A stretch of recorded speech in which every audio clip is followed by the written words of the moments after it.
तथागत बुद्ध आपल्या भिक्खूंसह लोकांना सदाचरणाचा उपदेश करत गावोगाव फिरायचे.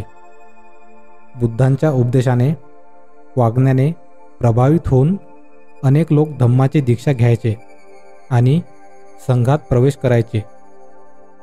असेच एकदा बद्दीय, आनंद, अनिरुद्ध, भगू, किमिल आणि देवदत्त हे 6 शाक्य तरुण बुद्ध विचारांनी प्रेरित झाले आणि त्यांनी दीक्षा घेण्याचे ठरवले.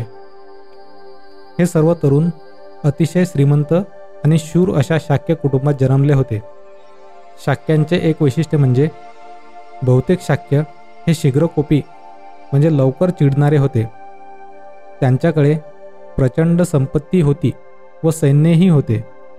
त्यांच्या सैन्याला चतुरंग सेना म्हटले जायचे. लहानपणापासून त्यांची सेवा करणारा उपाली नावाचा एक नाभिक सेवक सतत त्यांच्यासोबत असायचा. एके दिवशी बुद्धांकडून धम्माची दीक्षा घेण्यासाठी हे 6 तरुण आपल्या चतुरंग सेनेसह नगरातून बाहेर पडले. उपाली नाभिकसुद्धा त्यांच्याबरोबर होता. नगरापासून दूर गेल्यावर त्या शाक्य तरुणांनी आपली सेना परत पाठवली आणि परराज्यात प्रवेश केला. मग त्या सर्वांनी आपल्या अंगावरचे मौल्यवान दागिने उतरवून ते एका कापडात बांधले व ते उपालीला दिले आणि म्हणाले, उपाली, आजपर्यंत तू आमची खूप सेवा केली. कापडात बांधलेले हे सर्व दागिने घे आणि परत जा. या दागिन्यांच्या आधारे तू तुझा उदरनिर्वाह कर. उपालीने दागिन्यांचे गाठोडे हाती घेतले आणि त्या 6 जणांना नमस्कार करून तो परत जायला निघाला. परत जाताना त्याच्या मनात विचार आला आणि तो स्वतःला म्हणाला, हे दागिने घेऊन मी चूक तर नाही केली ना? शाक्य तापट आहेत, रागीट आहेत. मी या 6 जणांना मारून दागिने पळवले असे तर इतर शाक्यांना वाटणार नाही ना? तो एका झाडाखाली थांबला. अचानक त्याच्या मनात विचार आला, हे 6 शाक्य तरुण आपली सारी संपत्ती, सारे राजवैभव, सारे सुख सोडून इथे आलेत. घरदार सोडून माणसाच्या भल्यासाठी, कल्याणासाठी हे तरुण सर्व प्रकारच्या सुखांचा त्याग करीत आहेत. मग मी तसे का करू नये? मानव हितासाठी जर हे 6 जण इतका मोठा त्याग करू शकतात तर मग माझ्यासारख्या गरीब सेवकाने दीक्षा का न घेऊ नये? त्याच्याही मनात बुद्धांबद्दल, धम्माबद्दल जिज्ञासा निर्माण झाली. लगेच त्याने ते दागिन्यांचे गाठोडे एका झाडाच्या फांदीला बांधले आणि जो पाहिल त्याला दिले असे म्हणून तो माघारी फिरला. तो शाक्य तरुणांकडे परत गेला. उपाली परत आल्याचे बघून ते तरुण त्याला म्हणाले, उपाली, तू परत का आलास? काय झालं? तेव्हा उपालीने त्यांना सारी हकीकत सांगितली आणि आपल्याला सोबत घेऊन जाण्याची विनंती केली. त्या 6 जणांना उपालीचे म्हणणे पटले. उपालीचे बोलणे ऐकून त्यांना अतिशय आनंद झाला. त्यानंतर उपालीला बरोबर घेऊन ते सारे तथागतांकडे गेले.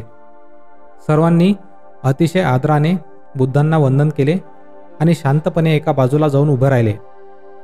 त्यांच्यापैकी एक शाक्य तरुण पुढे येत बुद्धांना म्हणाला, भंते, आम्ही सारे शाक्य तरुण धम्माची दीक्षा घेऊन आपल्या संघात येऊ इच्छितो. आमच्यासोबत आमचा सेवक नाभिक उपालीसुद्धा आलेला आहे. पण दीक्षा घेण्यापूर्वी आम्हा शाक्य तरुणांची तुम्हाला एक नम्र विनंती आहे. आम्ही शाक्य अभिमानी आहोत. संपत्ती, सामर्थ्य इत्यादींचा अभिमान आम्ही बाळगतो.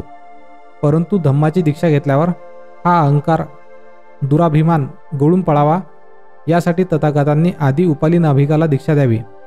यामुळे तो सेवक असला तरी धम्माच्या बाबतीत आम्हाला ज्येष्ठ ठरेल. मग आम्ही त्याला उठून सामोरे जाऊ, हात जोडून अभिवादन करू, योग्य अशी इतर कामे करू. असे केल्यामुळे आम्हा शाक्यांचा शाक्य म्हणून असलेला अभिमान नाहीसा होईल.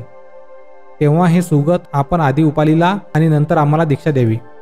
बुद्धांनी सारी हकीकत शांतपणे ऐकली आणि हळूवार स्मित केले.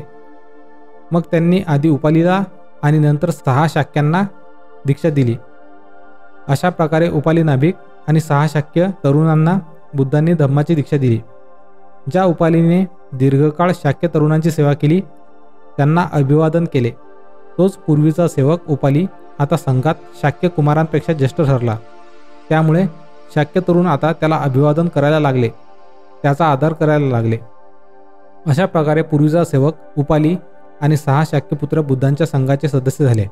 हेच उपाली पुढे जाऊन बुद्धाचे एक आवडते शिष्य म्हणून नावास्वरूपास आले.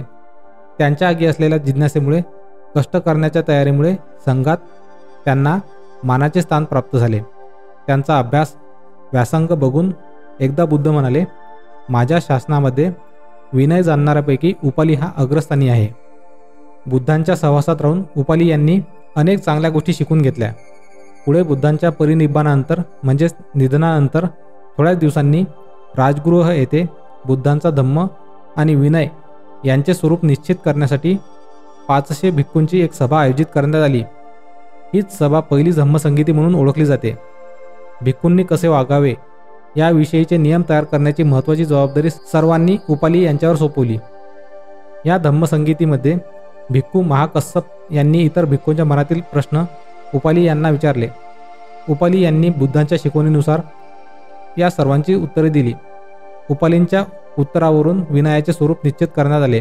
इतकेच नव्हे तर बुद्धानंतर सतत 30 वर्ष उपाली यांनी भिक्खूंना विनय शिकवण्याचे काम केले. अशा प्रकारे एका गरीब आणि अतिसामान्य कुटुंबात जन्मलेले लोकांची सेवा करणारे उपाली नाभिक विनयाचे जाणकार महाद्युती उपाली म्हणून इतिहासात अजरामर झाले. तात्पर्य: शाक्य तरुणांनी स्वतःच्या संपत्तीचा दुराभिमान बाजूला सारून उपालींना आधी दीक्षा देण्याचे सुचवून त्यांचा गौरव केला. त्याचप्रमाणे आपण सुद्धा जात, धर्म, संपत्ती इत्यादींचा अहंकार सोडून ज्ञानी माणसाचा गौरव केला पाहिजे. जात, धर्म, संपत्ती याच्यापेक्षा व्यक्तीचे गुण महत्त्वाचे आहेत. मिळालेल्या संधीचा योग्य उपयोग करून स्वतःचा विकास केला पाहिजे.